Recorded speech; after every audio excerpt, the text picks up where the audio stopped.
NBA draft, we're here. We are rolling through the prospects, including somebody that was a Dick replacement. Michael Bolton.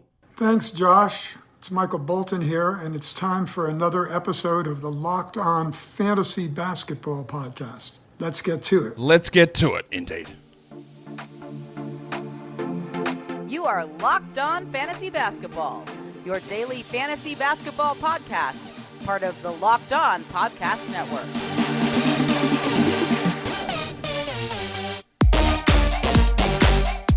Hello and welcome to the Locked On Fantasy Basketball Podcast, brought to you by Basketball Monster. My name is Josh Lloyd, and POV, wait until the end. I'm also the lead fantasy analyst at basketballmonster.com, and you can find me on Twitter as always at redrock_bball, on TikTok at redrock_bball, and on Instagram at Locked On Fantasy Basketball. Today's episode is brought to you by FanDuel. Make every moment more. New customers get $150 in bonus bets with any winning $5 bet. That's $150 with any winning $5 bet.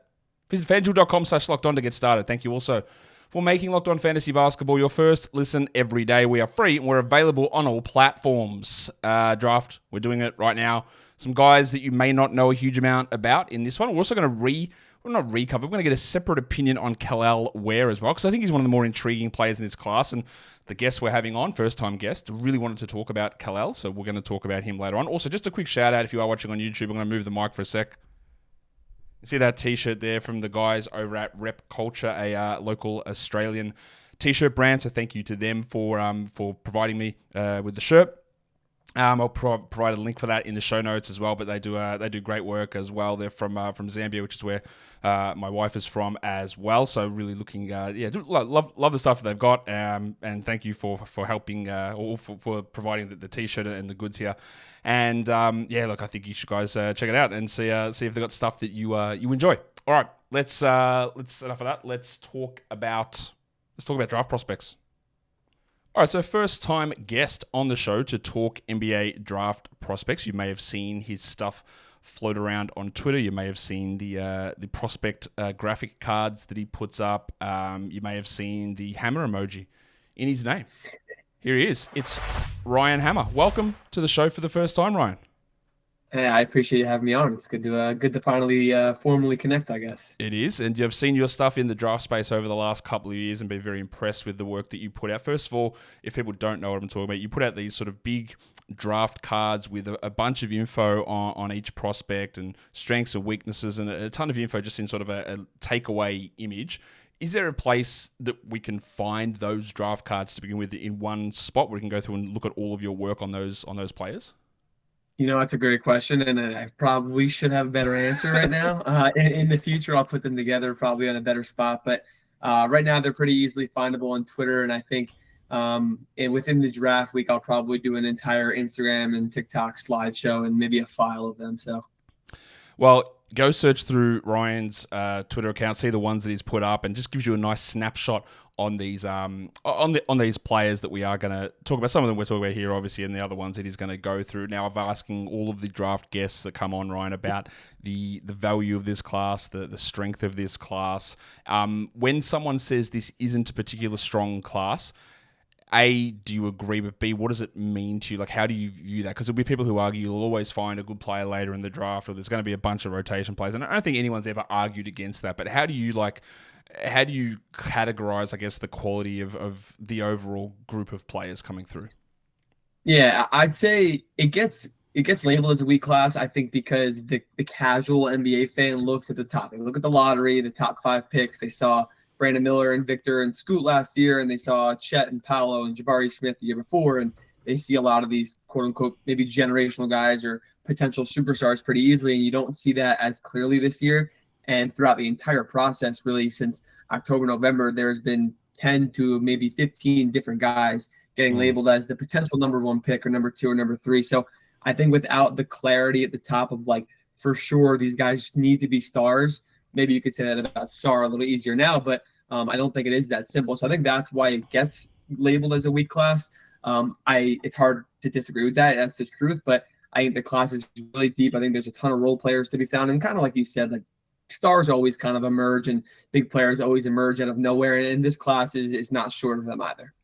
That's the thing. It's like you can have these sort of arguments. People go, "We're looking 2013. We found Giannis at 15, and we found Gobert at 27." I go, yeah, that's all well and good, but those guys, no one thought of them as that player, and they had unusual development pathways to get there, and that's going to happen in every draft. But that's not like something we can go, well, don't worry, at pick 26, we'll find someone, because you might, but that random person might come at 31, or he might come at 22, or he might come at 25. And the other thing is that there's so many like older players, especially coming through the college ranks, not as many freshmen. And then the argument will be, well, there's so many older players who have had success. Look at Jalen Brunson. Look at Desmond Bain. Yeah, that's all well and good, but most of the time when the older players go up top, they are bad. Like, they don't do anything. It's these guys, again, that we're talking about get picked at 35 who get passed over and they develop. But the guy at 34, at 37, at 38, at 39, at 40, at 41, he's playing in Europe in a year. So it is not one of those ones where you go, don't worry, we'll just find that guy. He'll be there. He probably will. But the ability to work out who that is where all of this gets muddied. We're not going to start with an older prospect, though. We are going to start by talking about the guy from Down Under who replaced Grady Dick's role basically over in Kansas, the old Dick replacement, the dildo Johnny Furphy. We're going to get in and talk about him. He's 6'9". He plays on the wing. He's 19 years of age. He is, is he just your stereotypical white sort of a shooter? 24 minutes a night, 61% three-point attempt rate. Is that what he is? Is there more to his game? Is he just this good-sized shooting wing? Yeah, first of all, that's not the intro I had ever thought that would come from Johnny Furphy. Welcome to the show. I've listened, and I just didn't. That's just not what I expected. I do like it though, but I wouldn't. It's funny you say like the classic like white wing, white forward. I don't classify him that at all. I think guys like Kevin Huerter have shown like athletic pop and ability to play on ball a little more than maybe some others. Like Grady Dick is kind of that classic guy, but Furphy, like he's a really good athlete. I think that's the biggest thing about him is physically, like he doesn't have super long arms, but he's got a good frame. He's going to build him that a little more. He has really good length already. So he is kind of like a bigger three, like a Cam Johnson. That's kind of why I comp him there. He can shoot the ball well. Like you said, he shoots a lot. He relies on it a lot. A lot of it's going to be assisted, and he's not going to be a good creator for himself. So that's the part that I think limits his ceiling a little bit. So you ask if there's more there. Probably not, to be honest. But if I told you got a guy who's going to shoot 38 to 42% from three consistently and be a good defender and a good 3-and-D perimeter forward like Cam Johnson is, I think in this draft, you have to take that in the first round. Obviously not a guarantee to be that, but I think a lot of the tools with the age and potential upside and the diversity coming from down under, like you said, and playing at Kansas and high pedigree and stuff. So I think there's a lot to like on him. I like him too. In fact, I think when I first did my mock draft, and again, need to go and update that, my first one, I think I had him higher than I've seen him anyway. I had him in the lottery at pick 14. I just think that value of the size, the shooting, and again, when we're talking about this class, like if you've got a skill that's like usable and can be ready and you've got something to build on, we're right there. Like that's good for me. Like if you're going to be like mid across the board, I go, I don't know about that. Like give me something and let's see where we go from there. And you put some of his advanced stats in for player comps, and the names that come out are exactly the sort of guy we talk about. Gary Trent, AJ Griffin, Grady Dick, Trey Murphy, these sort of players. It's like, and Murphy's obviously evolved part of his games, and all these guys are going to do that. But like, that's not to say that Furphy can do that, but we've already got that archetype in there. Now, again, if we're going to talk stereotypes, we're going to talk white shooter, the next question is going to be, that must mean he sucks on defense, right? So can he hold up defensively? Like he's obviously got the size. Can he hold up as a defensive player that's not going to get like picked on and then the shooting becomes not important because he can't stay out there? Yeah, I definitely don't think he'll be picked on.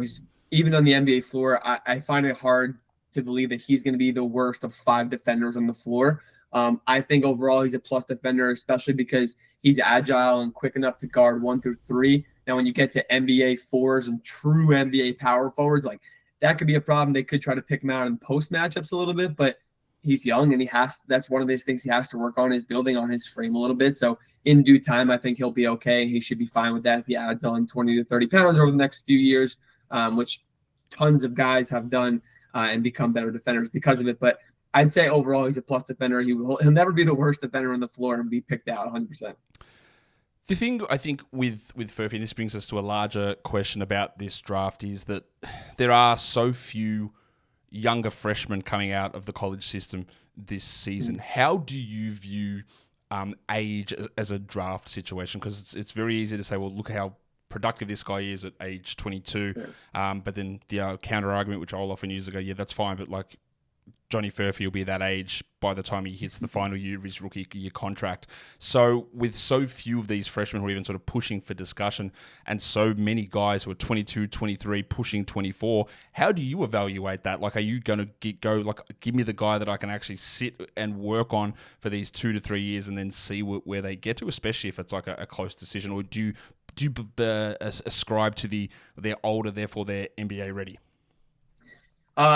Honestly, not all the time. I think it's super contextual, and you see guys that are 22, 23, and they keep developing every single year in college and every single year in the NBA. And you see, I think Furphy's a really good example, actually. He's a young college guy who's probably not going to develop into this on-ball creator and the star, and you know what you're getting. And it almost feels like he is one of those older guys in the role transition and stuff, which is fine. So I think it's definitely situational and contextual. And I've started to talk to people, especially on like shows like this, about real age versus NBA age, which I prefer the NBA age, where a guy like Dalton Connect, for example, like he has shown growth and consistency in his scoring and improving every single year in the JUCO level, at Northern Colorado, at Tennessee. And even though I think he's 22, 23, like why can't he keep getting better in the NBA? Because he hasn't been in an NBA developmental system. He's only been at a big school at Tennessee for 1 year. So I think there's more untapped potential in a guy like that. And there are with some younger guys like Furphy, maybe even Jared McCain, who has a high floor, and guys like that. But I think that NBA age versus real age is a thing, but it's also, like I said, very situational and contextual. That's what makes this draft so interesting, I think, is just there is so much room to debate either side of this, and there's so much uncertainty about how we value players or different ideas, and I think it's going to be very hard to be correct, but it's also going to be very hard to be wrong, because there's just so much, it's so flat, and there's just so many weird differentiating factors and positives and negatives, and that's going to make it interesting, I think, all the way through, not only through this draft, but evaluating this draft for years to come. We're going to get back and talk about a few more prospects in a minute, but today's episode is brought to you by FanDuel Sportsbook. It is winner take all time in the NBA and the NHL. And FanDuel is giving you a shot to bring home a big win of your own. Right now, new customers get $150 in bonus bets with any winning $5 bet. That's $150. They stick it in your account. You can use it on spreads, on totals, straight up games, same game parlays. You can use it on future bets and player props. It's there. All you got to do is hit that first $5 winning bet. So go to FanDuel.com/lockedon and make every playoff shot count. FanDuel is America's #1 sportsbook, and don't forget to gamble responsibly. All right, that is enough Johnny Furphy. Let's move on to the next guy we're going to discuss here, and we're going to go to one of those older prospects, someone who, again, I think with a lot of these older prospects, the ones especially who were in the draft last year and then went back to school in the hopes that they'd have these big runs and step up and really boost their stock, they just sort of disappeared, like from the consciousness, I guess. Not to say that they were bad, but they didn't like Baylor Scheierman might have been the 32nd best player or third guy in the start of the second round last year, and now he went back to school and he dominated, and now he's going to be a top 10 player. It's like, he's sort of doing the same thing. Like, he's going to go in the same area. Not to say that, not second guessing whether it was a good or bad decision, but there's no real buzz of these guys who did pull themselves out to improve their stock. It doesn't seem to have improved in a lot of spots. Now, Scheierman is one of those older players. He is pushing 24. He's a 6'7" wing. He shoots a lot of threes. He's a very good shooter. 20 and 10 per 40 minutes, over 4 assists. He does a lot for that Creighton team, or did a lot for that Creighton team. Tons of minutes. Like, this is the almost prototypical stat line of the old senior who does everything and leads that team.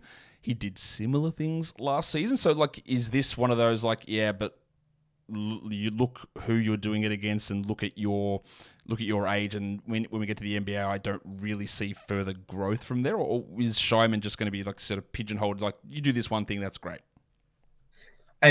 Listen, you got the right guy on the show to talk about Baylor Scheierman. I'm probably one of his biggest supporters out there. I loved him at South Dakota State. I loved him when he got to Creighton, but he took steps this year. He made strides, and I think the biggest thing he made strides in was, I guess, living up to the moment, I'll call it, like in the tournament and in the Big East tournament and in massive moments when they played UConn at home when they beat them by like 20, but it was closer early on. Like, he takes every big shot he needs to. He steps up to the moment. He hit that midi fade, and I think it was overtime or regulation, and Trey Alexander had the other one versus Oregon in the tournament. They went to like 3 overtimes, so it's tough to remember. But he stepped up a lot in that sense, and I think he literally does everything. Like on offensively, there is not a single thing that he does not do well. He's a great scorer. He's a great shooter. He will shoot off the bounce. He'll shoot off screens. He got a high motor. He's off ball movement. He can cut. He's a good playmaker because he's done that a lot this year at Creighton, because Greg McDermott loves to let 2 or 3 different guys, which was him, Trey Alexander, and Stephen Ashworth, just all have the ball in their hands and kind of play like almost 3 point guards and also 3 shooting guards at the same time. And I think that's helped him benefit a lot. He's a great rebounder for his size. I call it like the Josh Hart rebounding, because he really is a 2 guard, even though he's 6'7", the way he plays, and he rebounds like he's a 4, especially in college, which it will translate a little bit. If it doesn't translate to him getting 8 rebounds a game, so be it. If he gets 4 or 5, that's perfect. But he's a guy, do it all offensive piece. I don't think he's a terrible defender, but he's definitely not a plus defender. Like I said, the motor is there. It's just more of the IQ and decisions and maybe being picked out by bigger physical guys. But I think everything is there for him to be an elite role player in the league. And like you said, if he doesn't make strides to be like a potential young star in the NBA, he can't really be a young star because he's already 24, and that's kind of the NBA threshold for being old and young, I feel like. But there's so much to like that, especially in this class. He should be a first-round pick.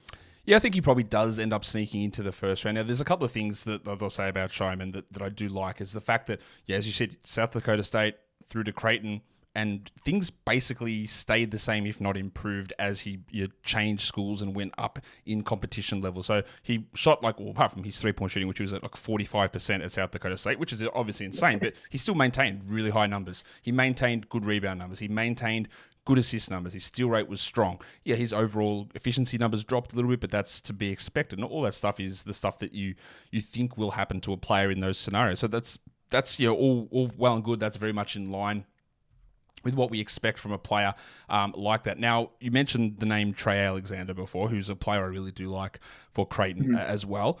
Who is... Alexander sort of moved into this different role this season. Like, in terms of the prospects, both of these guys put their names in the draft last season, pulled back out. Who do you like better as a prospect between those 2 guys who we saw play together for multiple years now? Yeah, I like Scheierman in a vacuum, no matter whatever team you're looking for, whatever team you are, because Trey has a couple of years. I think there's more upside in him being an on-ball player and a true 1-2 combo guard. I call him like CJ McCollum kind of style, so I think there's more upside for him a little bit there.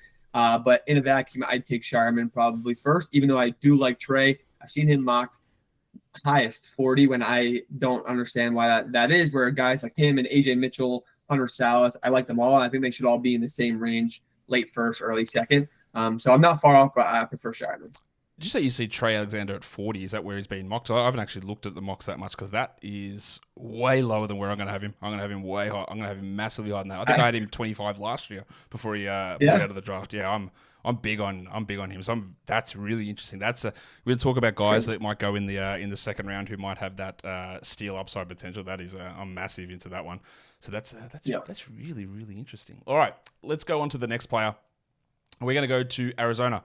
We're going to go to Caleb Love in Arizona. This is a player, admittedly, I haven't put as much work onto Caleb at this point in the process as I have with other guys, so I'm going to let you guide me through here. But when I look at stuff and I look at his numbers, he's the guy that I've felt like I've seen a facsimile of these stats through about 20 other guys. He's almost 23. He's 6'4", 6'5", shooting guard, 27 usage, 52% 3-point attempt rate, 84 from the line. Good shooter, solid assist to turnover ratio, 21, 5.5 and 4 per 40 minutes, 1.5 steals. It's almost the definition of what I talked about with Furphy before. The opposite of a guy who's just doing a bunch of stuff that's sort of good. Like, it's really good, it's solid, it's nice across the board, but is it what's the thing with him? Like, he's never going to be this high usage scorer in the NBA, I don't think. Is it just him being an absolute knockdown shooter? And the guy will always, I know he's hot and cold, but the guy that I'm always going to go to with this is someone who just knows his role in the NBA and puts up a million 3-point shots, always gets them up, and that's Malik Beasley. Just goes out there and goes, all right, what am I doing? I'm taking threes. I'm never taking free throws. I'm never doing anything else. I'm taking threes. Bang, let's go. He's the guy that does that. Is that what's Caleb Love's future is? I think that's probably the ceiling and the upside. Like it's tough because I think there are a lot of guards. When you look at the combo guards, especially the older guys, like I mentioned, we've talked about for Alexander. I mentioned AJ Mitchell, Mark Sears, even Jamal Shed. Like I think there's more to like in those guys with traits outside of the scoring potential. Caleb Love is not a guy who would seem like he's going to know his role in the NBA. Now, if you tell me you're an NBA team and you can get him to buy into that, to not go in the shot chucking and the heat check every single chance he possibly gets, then I'm like, fine, maybe we can get that. But realistically, I see him. He's probably a late second at best. He's probably going to hit the undrafted market if he even stays in, because we're about, a little under 30 hours away from the withdrawal deadline for college players. And he's one who can come back for a fifth year to join a really good Arizona team that could actually use him, I think. And listen, he's been good. He's a good player. He's obviously skilled. But he reminds me of Jordan Poole, but in the college game. But Jordan Poole in the college game was much better than the Jordan Poole in the NBA, if you kind of get what I'm saying. Yeah, he's looking at his numbers. They're pretty rough. Like under 40% all 3 years at North Carolina. Yeah, not good, high volume, but not good 3-point shooting numbers. And guess we like the volume of the shots, but like they're just not going in. And that sentence that you said is almost the ultimate red flag to me, where it's like he's not going to know to pull his head in terms of NBA role. It's like, oh no, that's not the guy you want. The guy that thinks that he's the guy that needs to take every single shot. Like you get phased out of the NBA almost immediately when that sort of stuff happens, if you don't understand that you have to be a role player, not the guy that's going to run everything. This gives me an extra sort of, because I'm not a big Caleb Love guy as a prospect, just from the small bits I've done, and now hearing you, it's like I'm almost like done. I forget that. But what I do want to use this to transition towards is that at this point in the NBA draft process over the years of where we are in 2024, obviously the changes in rules, NIL, transfer portal, the COVID extra year, we are seeing so many more players transfer. Right, that is happening. I feel like half the guys that are maybe top 40 prospects, college guys, have played at multiple schools. In the past, I think a lot of the time, maybe you can correct me if I'm wrong, a lot of the time that we see like the transfers on someone's resume, you go, oh, that's considered a bit of a red flag. It's a bit of a negative, especially if they're going from a high level school to another high level school versus like you're moving up from JUCO to that's okay. We get that part of it, but there's a lot more guys changing schools at this point from my perspective. Is this like, do you think that used to be more of a red flag and that's no one really cares about that anymore? Does it make it harder to evaluate the player when they're just moving contexts across multiple seasons? Like, how are you viewing this sort of change in player movement for evaluation purposes? Yeah, again, it's another contextual, situational thing, because like it's such a norm. Everybody does it now. Everybody transfers. Like even the guys in the power conference now. Like when Caleb Love left Carolina for Arizona, it was this big fiasco because of potential drama in the locker room, whatever. It's a whole other story, which NBA teams will do their research on, to be fair. But like you said, guys that go up like Dalton Connected, or guys that go down like Brandon Pajemski did, to be able to have a stage to showcase his game, those kind of make sense, and they still will.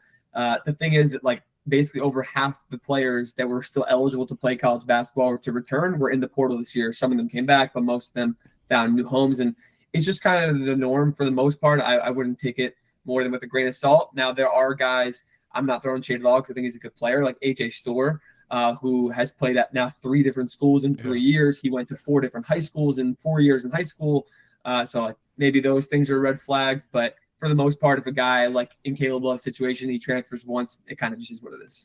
Yeah, it is happening right across the sport at the moment. It is something we just got to adjust to. We've got more prospects coming up really soon here, so we'll get into those now. And this is where we get interested, because I have on the show already spoken about Kel'El Ware, who came in as a massively touted prospect coming into Oregon, disappointed, attitude issues, whatever it was, left Oregon, went across to Indiana. We spoke with Brian Schroeder about him last week, and Brian was really pumping up the athletic abilities of Ware. Now, again, he's one of those guys that before last season, you would have said, well, he's going to go in the top 10, and then he struggled as a freshman, and now he's sort of like sitting in that back end first round malaise of big men, which I actually think is the right spot for a lot of these big men to go.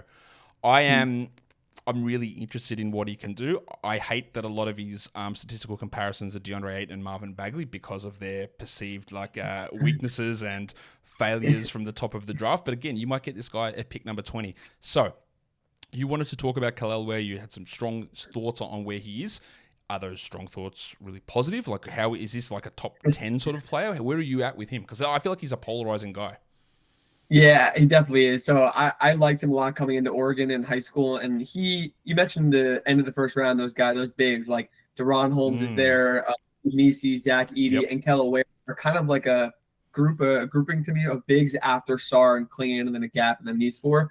I think Kel'El Ware is the best of these four. And I think if a team took him in the lottery, the end of the lottery, I wouldn't be upset at all. He's 100% the most skilled, especially on the ball. And he's 7 foot tall, 7'4" wingspan. Like, he has legit size. He was a great rebounder this year, which I love to see at high volume. I wasn't nervous about it. I just wanted to see it to make sure he can kind of dominate the glass like he did at Indiana, next to a bunch of other big guys too, who all crashed the boards really well. And maybe their bad shooting kind of offered a lot of rebound opportunities, but he's still a good rebounder. He's a really good shot blocker. He can move well. He can handle well. And that's why I was so excited for him going to Oregon. The shot blocking was the thing that I thought Dana Altman at Oregon would kind of perfect with him and really let him hone in on. Like you said, the attitude thing is tough because none of us are in the Oregon facility, right, last year. So none of us really know exactly how that went. I heard the same rumors. We all heard the same thing about the work ethic, so he needed to find a new home. And he flourished last year. His three-point shooting became super efficient on higher volume overall and total shots, which I like to see. I'm hoping for an upside of Miles Turner instead of DeAndre Ayton and Marvin Bagley, who, to be fair, had great upside coming into the league also. I still think Marvin Bagley should be good. And DeAndre Ayton is kind of up and down. But I see a lot of Miles Turner on him, especially with the shot blocking and three-point ability. I agree that I have Ware sort of the top of that group of centers. I think he's got the ability. Miles Turner's an interesting name, like the Jared Allen who went around that sort of spot in drafts as well in that 20s. I am not a big I say talent value. That's not what I am. But when I'm looking at the NBA and the draft, I don't want to take a big sort of center unless he is a elite high-end guy the way that Jokic has turned out or Embiid. I don't want to take that player in the top 10 or top 5 because I know that I can find a bunch of different players that fall down in drafts into that 20s, 15, 18, 20, whatever zone, into that area. So I think that there's a real chance that Ware could be a top 8 player in this class, really, really easily. Very simply, I wouldn't do it, but I feel really confident about knowing that there's 4 or 5 guys that I can take with my back end first round pick and get that level of production in sort of a highly replaceable position in the NBA. So there's a lot of value, I think, in knowing that there's security in that. But yeah, as much as I might like him, it's positional value to me where, he's not going to be this high usage player that's everything's running through. He can do a little bit of stuff. He's super athletic. He's going to be impactful. Even the way we saw Derek Lively, who went at about the right spot, late lottery, really impactful player. He's probably got a real limitation on overall ceiling, and that's totally okay. And I could see, honestly, Ware could come in, I think, next season and have a Lively-ish type impact. I couldn't rule that out. I think that he's got that ability, but it is going to depend on a lot on situation. So I think we seem to be on a similar page with him, and hoping that he is put into the right spot. In terms of his athleticism, everyone raves about that. We're talking about a guy that, I think if he comes into the NBA, he's going to be, from the jump, one of the more athletic centers there already, yes? Yeah. And I think to your point, about those other guys also, is that teams can kind of pick and choose in the mid to end first round based on the traits that they like in their bigs, or if they just want to get a big, they can get one of the 4, but they're all so different. So I think exactly to your point where either teams will wait because they can say we can get one of the 4, or they might jump up or might jump on one of them early because they say we want the guy that can shoot or we want the guy that can pass in Deron or something like that. So. Yeah, it is interesting to see the way that the positions sort of cluster in drafts. And the 30 to 40 zone is the 6'8" wing who can sort of shoot. And there's going to be 6 of those guys go in that zone. And that's just what happens almost every draft. You always get these clusters. But if we want to talk about wings, we're going to actually head across to Europe. We're going to head across to the house that Killian Hayes built. We're going to go to Ratio Farm Ulm. And we're going to talk about another French wing. And there are just they're just coming out of everywhere. These guys, there are so many of them. I think now, you can correct me if my pronunciation is wrong. I have not heard this man's first name pronounced. It's Pacome Dadiet, who is one of the youngest players in the NBA. I think he's almost the same age as Nikola Topic and Terrence Shannon. I think they're both all three of those are about to turn 19 in around July or August. So Dadiet is 6'8". He averaged 16 and 5 with 1.5 steals per 40 minutes. A lower usage player, 15 minutes a night, playing for Ratio Farm, which is 2 days ago we talked about Juan Nunez, who's their point guard. Their solid 3-point attempt rate, good field goal percentage, good free throw percentage. A lot of the things there look nice. You go, okay, this is interesting. This is good size. You're young. You're a wing. You've got some shooting upside. There's maybe some defensive ability there. But I have heard just wild differences in opinions on this guy. It's like, this guy does not know where he is. These are some of the worst defensive mistakes I've ever seen. But then other people go, but look, then he does these good things. Is that in line with how you're viewing, I guess, the analysis of him? Is just like, okay, like, he's young, that gives you a pass, but like some of the stuff I go, what are you doing? And then the other stuff you go, oh, this is actually really interesting. Yeah, to an extent. He's definitely a project. Like, there's probably 5 or 6 of the high upside, low floor guys like him in this class, and obviously his age is a big factor. Then a lot of that decision making stuff and awareness comes with the age and experience, if we're being honest, especially in the NBA game, where guys that even do it well on the international scale are going to need to adjust in the NBA game and vice versa in college to wherever, because that's just the nature of different diverse international styles of the game. He's good. He passes the eye test when you watch him, especially offensively. Like, his work ethic is there. He can shoot, his form, his mechanics. He's got a good frame. He's got good size. Like, there's a lot to like. I just don't know how early you want to invest a riskier pick instead. To be fair, it obviously depends on what team you are, where I know like the Blazers have like 34 and 40, and those picks make sense. But if you're looking at teams that are like, I think the Bucks have 23 and 33 or something, like, it doesn't really make sense for them because they need guys to play now. He's interesting. I have a lot of mixed feelings, and I would be lying if I said I watched as much of him as I have every college player. One, because of the minutes he's playing, which is not a lot. There's not a lot of volume to watch, but also because of the stage and the league he's in. But from what I've seen, like, I like him. I'm intrigued, but I'm not fully sold. He only started one game this season. He played in the Ratio Farm B team last season and shot like an incredible 45% from 3. Stepped up the level, shot 38% from 3. So that's like, it's hard to like argue against that. We still like looking at things like a temp rate and other touch indicators to see how you are as a 3-point shooter. But that's pretty solid, like, consistency at different levels, moving things around. But then there is some of the other concerns about where he sits. But again, he's 18 years old. He's playing in not the highest level European league, but a men's league. He's playing in the top division. He's getting 15 minutes a night. He's not starting, but he's a rotation player. And all that stuff makes it harder to contextualize versus, let's go back to Baylor Scheierman playing 37 minutes a night as a 24-year-old, 23-year-old playing against 18-year-olds. Like, it's a completely different context. So, like, you compare these two guys and, well, Scheierman clearly kills him. But, we're 4 years away from Dadiet being at that position, and the context around all of this is very interesting. So, the next question I ask about someone like this, because we've got Alex Sarr, we've got Zachary Ricochet, we've got Terrence Shannon, we have Melvin Ajinça, and now there's Dadiet. There's a bunch of these French wings. Sarr's not a wing as such, but like these French guys pushing through and really sort of starting to populate all areas of the draft. I asked this to another guest earlier on, but I'll get your take on it now. Is this because of the extra eyes that we've had on Wembanyama over in France for the last 2 years, that we're just either giving more of a benefit of the doubt to these guys, or there's just more attention paid to it, so we are seeing more of these guys play and looking for that sort of untapped potential of these guys? Because I feel like 4 years ago, we wouldn't have really considered the Sidi Sissoko or a Rayan Rupert as much, or a Dadiet or a Salan, even going in the lottery this season, that we wouldn't have looked at it with that level. Is this just a real golden age for France, or it's like everyone's like holding onto Wemby's ankles as he pulls everyone through?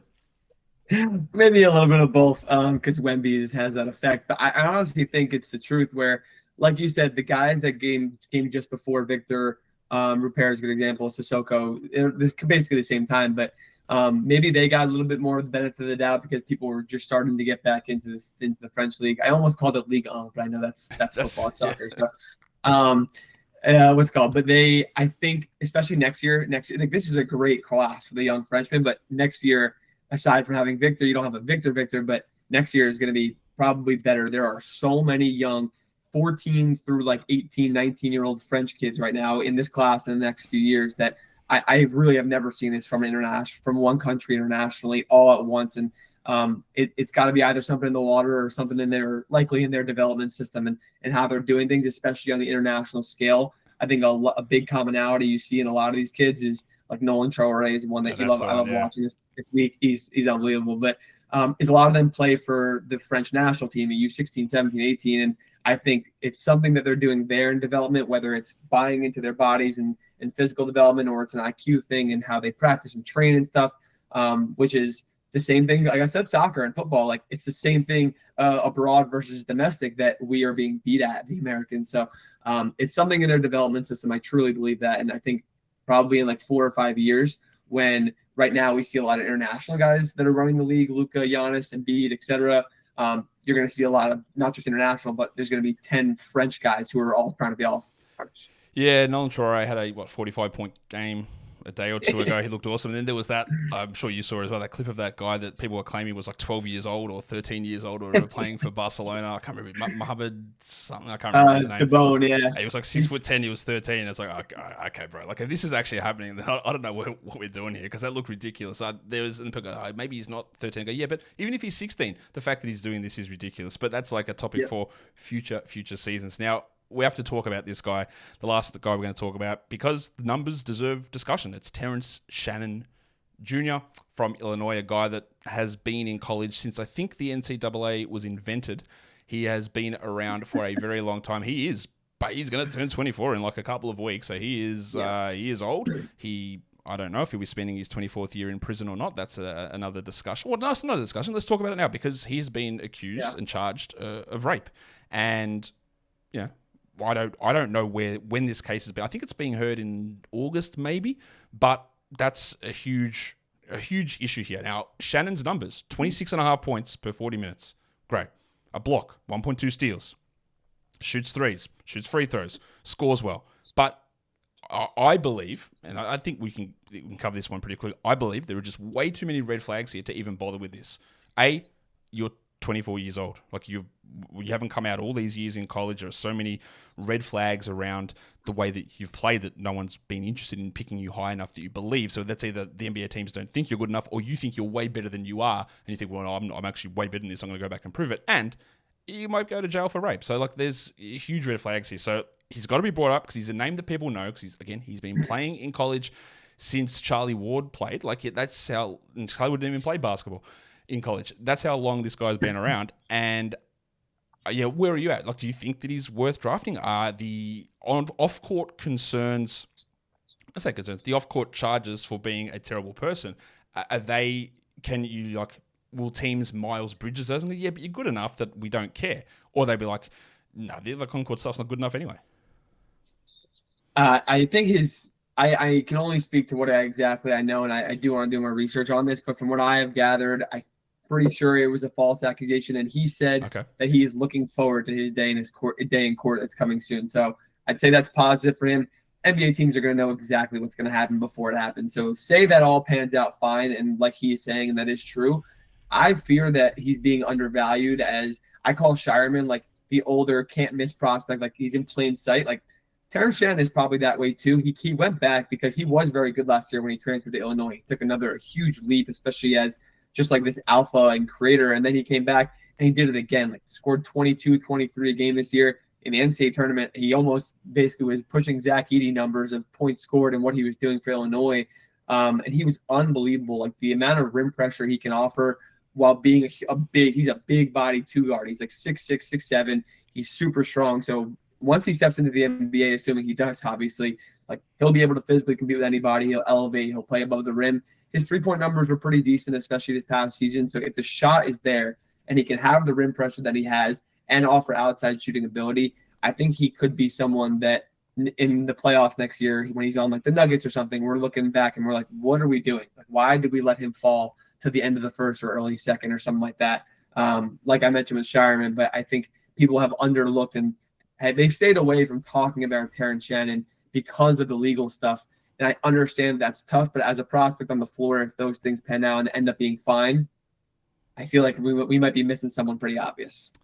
Part of the concern on court with Shannon was the shot. Like at Texas Tech, he didn't take any threes, and then the first season at Illinois, they didn't go in. He took more of them, but he shot 32%, and like it was better this season. But again, if this guy is as dominant a scorer as some of this stuff looks, and he's developed into that thing, why is he doing it when he's 24, beating up on 18-year-olds? Like that is, to me, like you average 23 points a game. That's great, but it goes 23, then 17, and then 11, and 12, and 10, and he was just a nothing sort of player in terms of that scoring for most of his college career, and it really started to take off now. So to me, that's one of those ones where I go, does that translate? Like, what's his role scalability like in the NBA? Like, is he able to, not be that guy? Like, what's his thing off ball? Is he going to be a good spot up shooter? Is he going to be a tenacious defender? What do NBA teams get out of him if he's not being the guy? Yeah, and he won't be the guy realistically. When you come into the league and you're turning 24 before the season starts, like you're gonna have to be borderline all-star to be the guy on a team ever when you're 24 years old, for the most part, unless you're maybe Jalen Brunson, obviously. But even then, he was kind of showing out early in his career. I think we look at a guy like, I don't want to say Christian Brown because Terrence Shannon is a little more skilled than CB, but the impact that CB has brought, especially in year one from the jump, with the athleticism, the work rate, the transition play two-way. I think the shooting, if you dial back the volume from what he showed this past year, like maybe the efficiency goes up. Like we saw, I think it was like 2 years ago, his last year at Texas Tech, where his numbers were really high on lower volume. His shot looks good. His mechanics look fine. Like he has, as the alpha scorer, he has had to take some questionable shots. Like he has no choice in college. It happens all the time. One thing I will give him and play devil's advocate for you, I guess, is that the college age has gotten older, especially these last few years because of the COVID eligibility, the NIL and portal, bringing people back. So he's not even close to the only fifth-year player. There are sixth and seventh, and there's a couple eighth-year players and stuff that are 26, 27 playing in college. That's not the majority of players, but having 22 and 23-year-olds be the majority of PT, maybe some talented young guys and freshmen here and there, but teams have gotten a lot older in college, so he's not the outlier in that sense. I'll give him credit for that.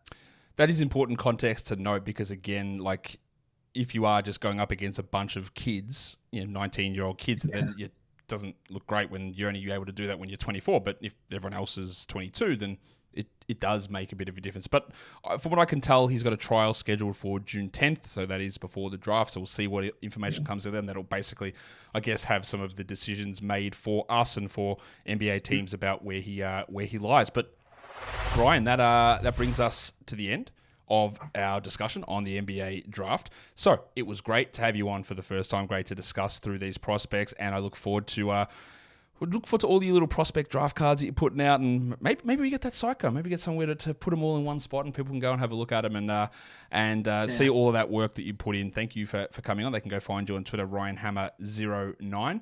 Thanks, man. It was awesome to have you on. For sure. Appreciate you. All right. As I fumble around and try and find where my correct button is, here it is. Thanks, Ryan. Thanks again. Awesome. Appreciate it, man. I'll talk to you, all right? And that is the end of this show. So, you know what to do. I think you go in and you double bang, thumb up, you leave your comments, you go and follow Ryan's stuff as well as mine, and you have yourself a fantastic day. Thank you so much for listening, everyone. See ya.